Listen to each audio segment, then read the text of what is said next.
I want to talk to you about episodes 5 and 6 of Marry My Husband. I swear, this show gives me chills sometimes. Some of the more antagonistic, villainous portrayals just really get under my skin. But there's a lot to talk about. Let's go.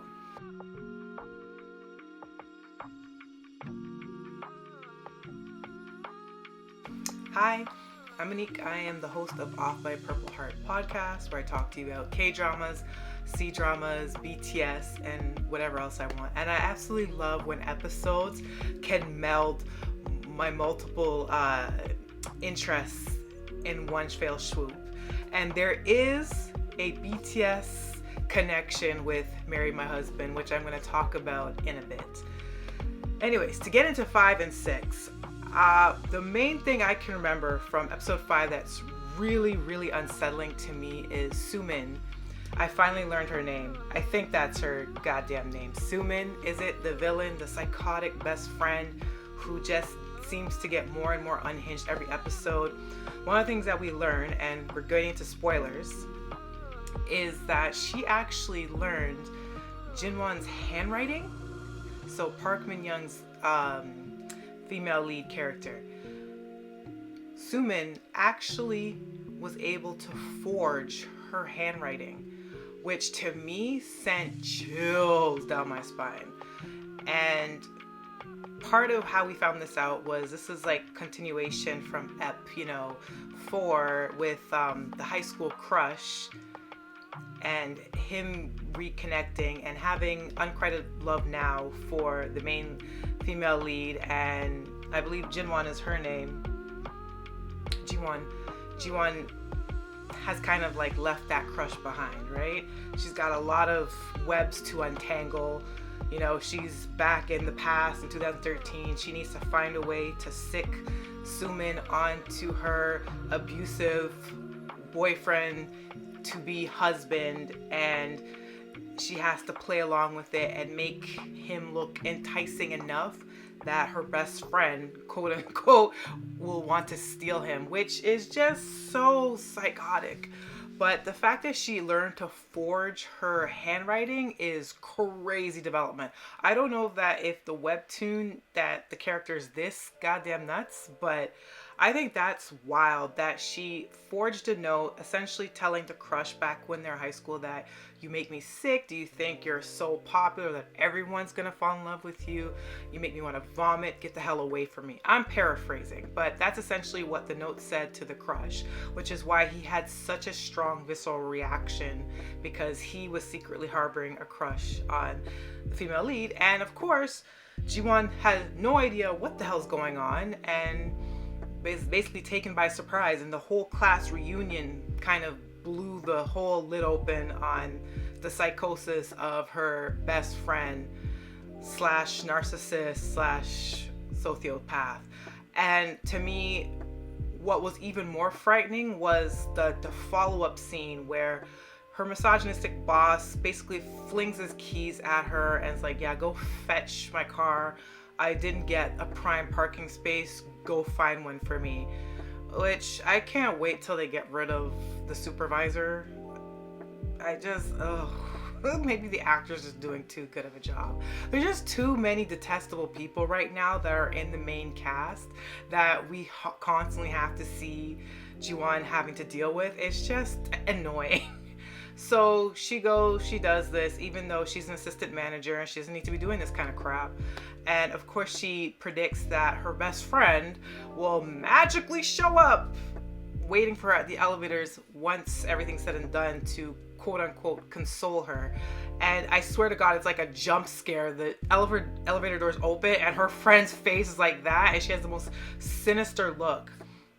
And I like that the mask is starting to fall a little bit. I feel like even though in the first episode we see just how nasty she and the husband in that timeline to be are, where they're having extramarital affairs, she's dying, and she comes home to discover them, and Soo-min is kind of like, well, you're gonna die anyways, right? Right? But I feel like beyond what we as an audience knows this character to be, like in the show, she's really been trying hard to not show just how much pleasure she derives from bringing trouble to Ji-won and looking like the better person in comparison. And definitely in episodes 5, definitely going to episode 6, you definitely see that. I also am glad that Mr. Yoo was able to step in, because there was an altercation with Ji-won and the boyfriend, the abusive boyfriend.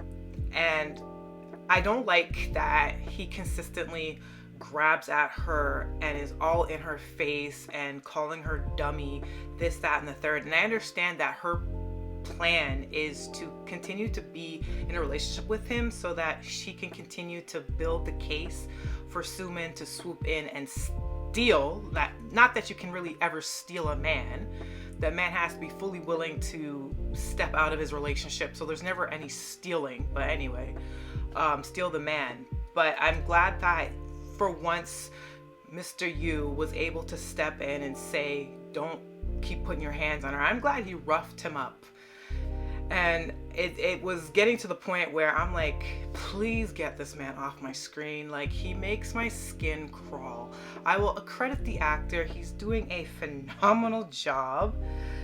But I don't find any comedic relief with the character. And I know they're trying to do lighthearted comedic bits. And I kind of mentioned this in the other Marry My Husband podcast episode. I don't find the more lighthearted moments with him where he's not being physically abusive and sinister and terrifying to be funny. I just find the character gross. And I'm just waiting for him to get his frigging hands off of her and leave her alone. So I'm glad that the wrap up for episode 5 was Mr. Yoo kind of roughing him up and like, you're not gonna play in my or my girl's face. Get the hell out of here. Even though we didn't get really why is he being so protective, at least from the perspective of Ji-won. She's still kind of like, why is he so concerned about my well-being? Why is he stepping in? He doesn't realize she's from the future, and he doesn't realize she's from the future. She doesn't realize he's from the future, and then everything kind of comes together in episode 6.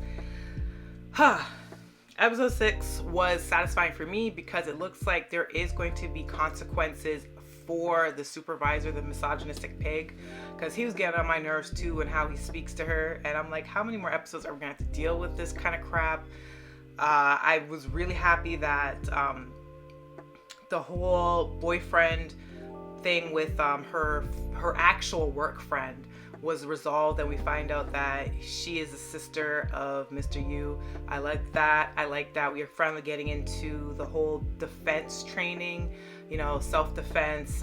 They're learning judo now, and Mr. Yoo's now teaching her, and she was able to get some throws in. But I'm really liked was tie-in of BTS, which I talked about earlier. So for everyone to be brought finally back up to speed, finally we get a revenge plan of Ji-won to actually work out. So the supervisor was trying to cut her out of her proposal of the meal kit service and trying to get and shoehorn Soo-min into this. And the entire episode, I was getting more and more frustrated because while I do think she can handle herself, Mr. Yoo multiple times said, don't be afraid to ask for help. And she's like, no, I'm going to figure this out on my own. I don't need your help. And it turns out she was right. But I was starting to get frustrated because I'm like, it looks like you're getting screwed over and you're still letting this man talk to you crazy. I understand that she has to play it cool because her plan is very intricate. But I was just getting to the point where I'm like, can you please just cuss him the hell out? Can we just go? But she was able to engineer a plan, and now the supervisor is going to get reprimanded and she's going to get her credit, and Soo-min hopefully gets screwed out of getting a full-time job at her place. But finally, as she's celebratory and Mr. Yoo comes to speak to her,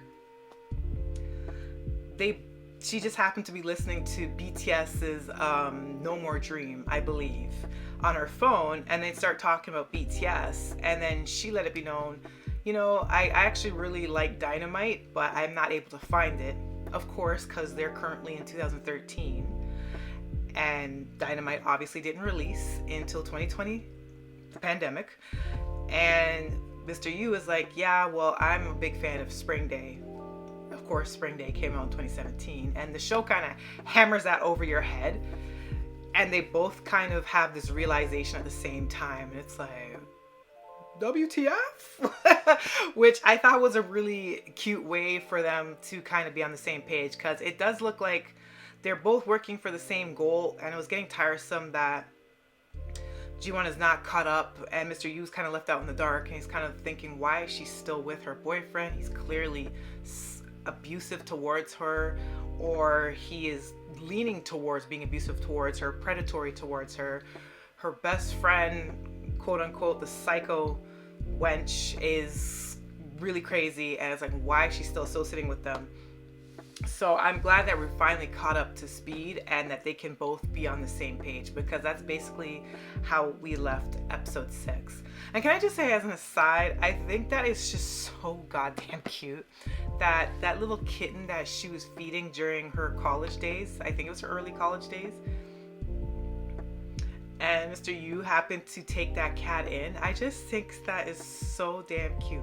This little abandoned kitty, she's feeding it, taking care of it. He happens to see her, and that's part of the love story, and now he has that cat. And I even like the little flashback where they had met prior, and she was drunk, and she revealed to him like the situation with her father passing away, and she let some of her insecurities go, and just talked about how she always felt like such a loser next to Soo-min. And to be honest, it was really heartbreaking, because Park Min-young did a really great job of just feeling so desolate and just completely just given up, on bettering herself, just ultimately just giving in, saying, you know what, no one likes me, I'm a loser, this, that, and the third. Meanwhile, the real loser in this whole thing is Soo-min. I cannot believe how psychotic that character is. I swear to God, just the idea that she learned to forge her handwriting is so twisted to me. Her moving in on the man is like such a classic trope of the friend that's really not your friend but an enemy, and keeping close tabs on you. That is crazy, but at least I understand that piece. The whole let me sick a bunch of high school bullies on her while I stand back and do nothing to help and support her while she's getting physically and verbally assaulted is really warped. But at the very least, I could chalk that up to immaturity. Even though bullying in high school, there should be zero tolerance for that. And I don't even want to excuse it because of immaturity and age, right? But at the very least, I could have a little bit more understanding to that. But as a full-grown adult, I just find the character so creepy. Imagine all these years that she's kept that secret, and that she has gone out of her way to practice her best friend's handwriting, to write to her crush to say, not only do I not like you, this very sight of you makes me want to vomit, and you should leave me alone. And the fact that you've harbored this secret for so long, and even after being confronted by your lies in front of everybody, you couldn't still go to your friend once everything is cooled down and actually explain yourself and say, you know what, I was immature, I didn't know any better, but I've changed, I genuinely love and appreciate you. Whatever type of manipulative bullshit that you have to spin. The fact that the friend can't even do that, like the most sinister K-drama character I've seen in a while. I just like I have no tolerance for villainous antagonistic characters that don't own the fact that they're villains. Like the fact that this warped woman still somehow sees herself as the hero of the story, the whole thing is sick. It's really sick. If I wasn't having so much fun watching this show, I'd really be disgusted. Because I'm not the biggest fan of like bully plot lines. I'm not a fan of seeing like the female lead getting ganged up on all the time and constantly be talked down to and having people plot on her and whatever. But I do enjoy like a good revenge. It just blows my mind. Anyway, that's it for my rambling for this episode. I love the BTS connection, and I like that things are moving along, and now we got the two protagonists of the story kind of caught up to the same timeline. They both know they're from the future, and now we can really start getting the ball rolling. And I'm probably going to keep talking about this show. Hopefully it doesn't get yanked off the air. There's apparently some weird controversy that's going on in Korea right now with Park Min-young. I don't know what the hell Dispatch is doing. I have no idea why it's anyone's business what her ex-boyfriend is doing with her funds or him sending her funds. I just think it's a load of bull. Unless there's more story developments that we're not aware of, I don't understand what the hell that is a controversy for. And I just better not hear that the show is getting yanked off the air or anything stupid like that because the netizens couldn't mind their own goddamn business. I'm just saying as an aside. But I am enjoying Marry My Husband, and if there is more episodes to continue airing, best believe I'm gonna be on it because it is a hot show for me. If you're watching this via YouTube, thank you so much. I appreciate you. I love you so much. If you're listening via Spotify or Apple Podcasts, I really appreciate you as well. And into the next episode, and there's a lot coming down the pipeline. I keep saying this. January is very busy for me. Look forward to that. Okay? Bye.